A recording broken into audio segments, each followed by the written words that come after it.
à toutes et à tous et bienvenue dans You Speak Français. Je suis ravie de vous retrouver pour une nouvelle dictée de notre série de femmes qui ont marqué l'histoire et marquent encore l'histoire de France, avec aujourd'hui une première partie de la biographie de Simone de Beauvoir. Les règles sont les mêmes, je vais d'abord lire une fois le texte au complet, ensuite je lirai chaque phrase lentement que je vais répéter pour que vous puissiez prendre note. Je vous laisserai enfin 1 minute pour vous relire et vous auto-corriger. Plus de temps, mettez la vidéo sur pause.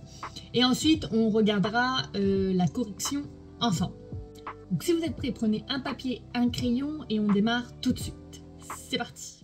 Simone de Beauvoir, philosophe et écrivaine. Simone de Beauvoir, 1908-1986, fut une philosophe, romancière et essayiste française, figure majeure du féminisme et théoricienne de l'existentialisme. Issue d'une famille bourgeoise parisienne, elle se distingua par son intelligence exceptionnelle et une volonté farouche d'émancipation intellectuelle. Agrégée de philosophie à seulement 21 ans, elle entra rapidement dans les cercles intellectuels de son époque.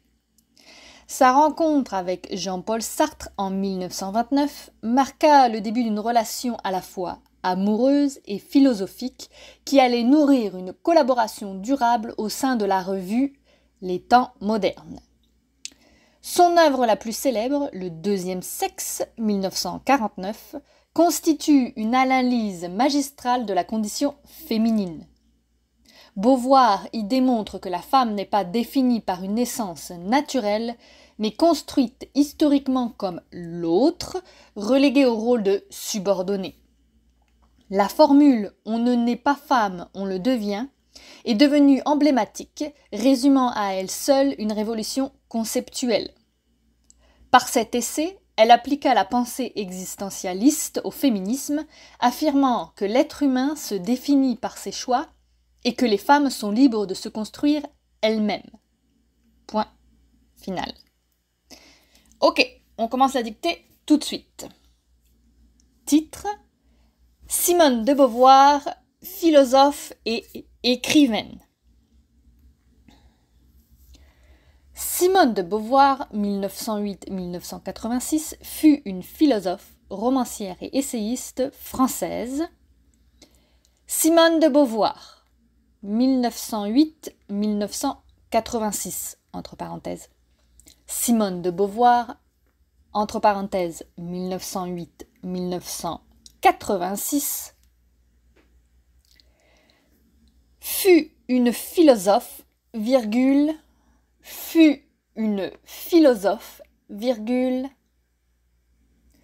romancière et essayiste française, virgule, romancière et essayiste française, virgule, figure majeure du féminisme, figure majeure du féminisme,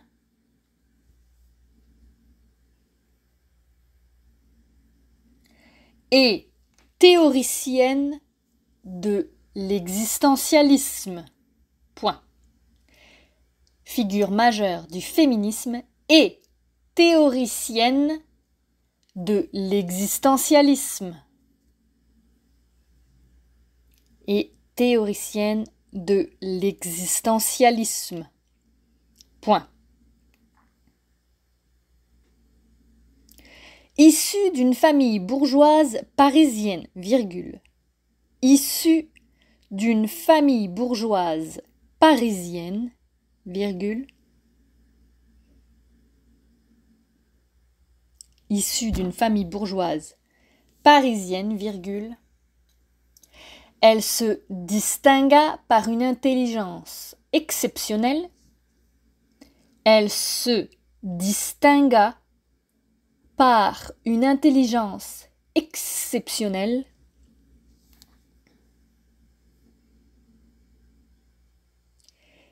Et une volonté farouche d'émancipation intellectuelle. et une volonté farouche d'émancipation intellectuelle. Point. Elle se distingua par une intelligence exceptionnelle et une volonté farouche d'émancipation intellectuelle. Agrégée de philosophie à seulement 21 ans, virgule. Agrégée de philosophie à seulement 21 ans,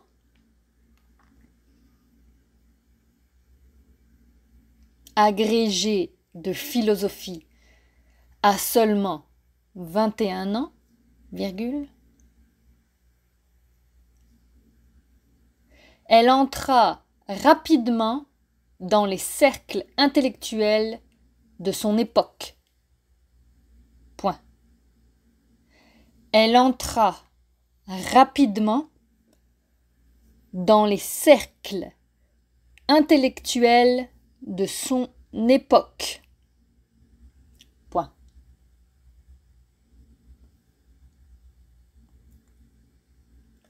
Sa rencontre avec Jean-Paul Sartre, virgule. Sa rencontre avec Jean-Paul Sartre, virgule.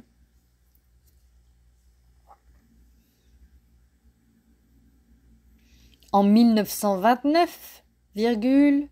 En 1929, virgule. Marqua le début d'une relation à la fois amoureuse, marqua le début d'une relation à la fois amoureuse et philosophique, virgule.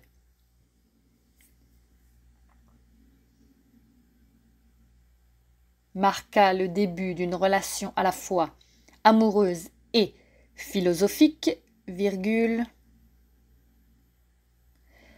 Qui allait nourrir une collaboration durable, qui allait nourrir une collaboration durable, qui allait nourrir une collaboration durable au sein de la revue Les Temps modernes. Point. Au sein de la revue, entre guillemets, Les Temps modernes. Point.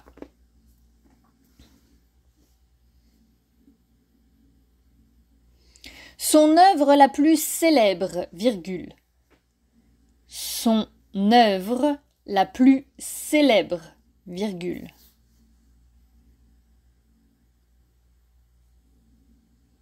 Son œuvre la plus célèbre, virgule, entre guillemets, le deuxième sexe, 1949, virgule, entre guillemets, le deuxième sexe, 1949, virgule, constitue une analyse magistrale de la condition féminine. Point. Constitue une analyse magistrale de la condition féminine. Point.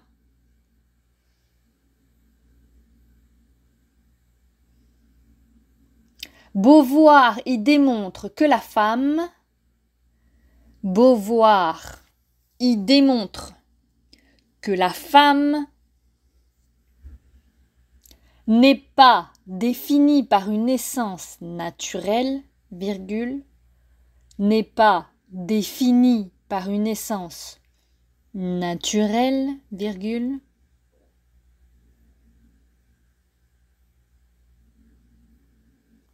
mais construite historiquement comme, entre guillemets, l'autre, virgule, mais construite historiquement comme, entre guillemets, l'autre, virgule, reléguée au rôle de subordonnée, point. relégué au rôle de subordonné. Point.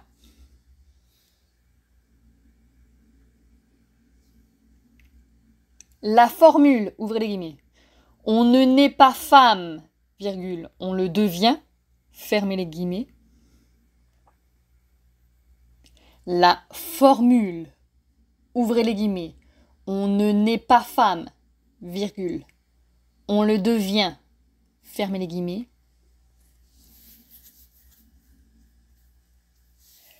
Est devenu emblématique, virgule, est devenu emblématique, virgule,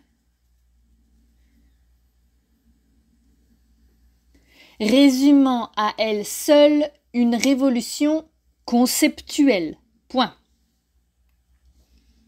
Résumant à elle seule une révolution conceptuelle. Point.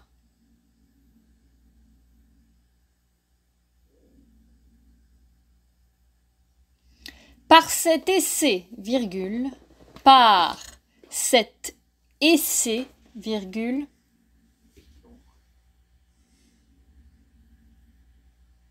elle appliqua la pensée existentialiste au féminisme, virgule, elle appliqua la pensée existentialiste au féminisme, virgule, elle appliqua la pensée existentialiste au féminisme, virgule, affirmant que l'être humain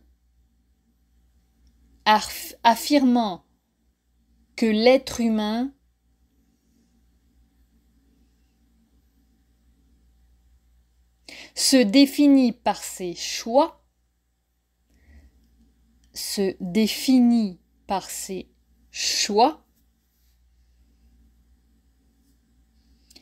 et que les femmes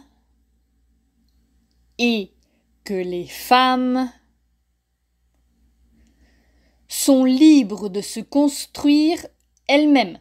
Point. Et que les femmes sont libres de se construire elles-mêmes. Point.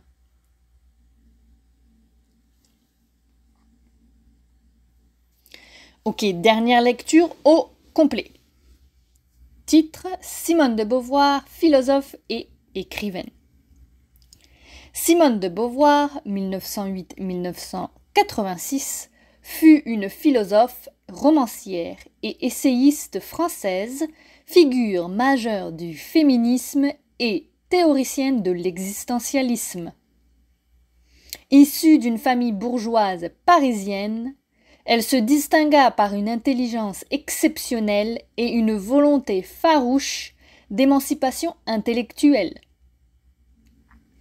Agrégée de philosophie à seulement 21 ans, elle entra rapidement dans les cercles intellectuels de son époque. Sa rencontre avec Jean-Paul Sartre en 1929 marqua le début d'une relation à la fois amoureuse et philosophique qui allait nourrir une collaboration durable au sein de la revue Les Temps modernes. Son œuvre la plus célèbre, Le deuxième sexe 1949, constitue une analyse magistrale de la condition féminine. Beauvoir y démontre que la femme n'est pas définie par une essence naturelle, mais construite historiquement comme l'autre, reléguée au rôle de subordonnée. La formule « on ne naît pas femme, on le devient » est devenue emblématique, résumant à elle seule une révolution conceptuelle. Par cet essai, elle appliqua la pensée existentialiste au féminisme, affirmant que l'être humain se définit par ses choix et que les femmes sont libres de se construire elles-mêmes. Point final. Je vous laisse 1 minute pour vous relire et on se retrouve tout de suite pour la correction. À tout de suite.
Ok, ça fait 1 minute, regardons la correction ensemble. Simone de Beauvoir, philosophe et écrivaine. Simone de Beauvoir, 1908-1986, fut une philosophe, romancière et essayiste française, figure majeure du féminisme et théoricienne de l'existentialisme. Issue d'une famille bourgeoise parisienne, elle se distingua par une intelligence exceptionnelle et une volonté farouche d'émancipation intellectuelle. Issue, bien évidemment ici un E parce qu'on parle de Simone de Beauvoir, donc femme, ok. Se distingua, passé simple du verbe se distinguer qui signifie se différencier. D'accord.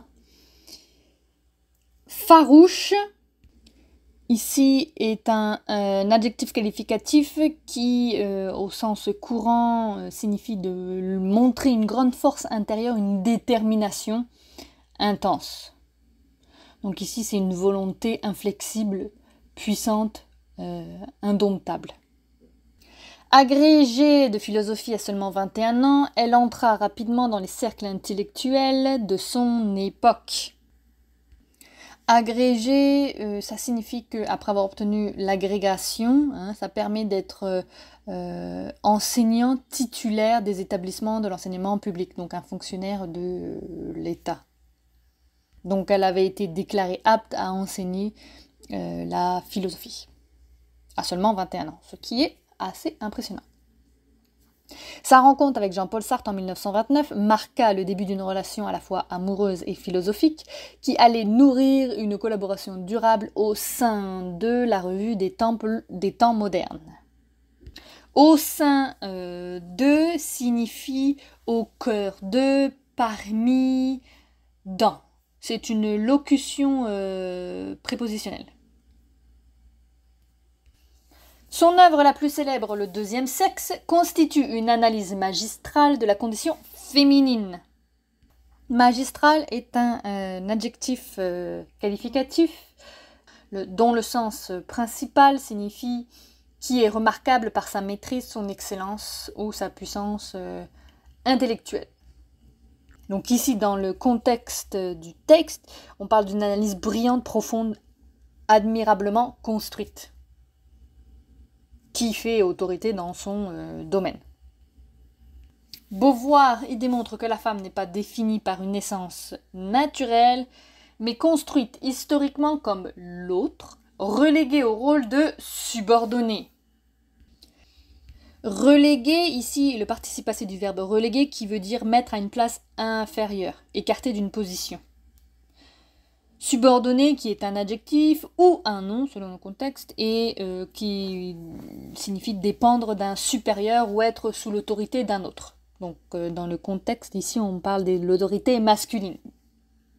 Enfin c'est ce à quoi Simone de Beauvoir fait référence. La formule « on ne naît pas femme, on le devient » est devenue emblématique, résumant à elle seule une révolution conceptuelle. Dernière phrase. Par cet essai, elle appliqua la pensée existentialiste au féminisme, affirmant que l'être humain se définit par ses choix et que les femmes sont libres de se construire elles-mêmes. Donc c'était la première partie de la biographie de Simone de Beauvoir. La semaine prochaine, nous verrons ensemble la deuxième partie. J'espère que ça vous a plu et que vous avez appris des choses intéressantes sur la vie de Simone de Beauvoir. Si vous avez des questions, des demandes spéciales dans la section commentaires et je tâcherai d'y répondre le plus rapidement possible. Si vous avez aimé la vidéo, laissez-moi un petit pouce et surtout n'oubliez pas de souscrire à la chaîne pour être notifié des prochaines vidéos à sortir. Sur ce, je vous souhaite une bonne journée et je vous dis à très bientôt. À bientôt.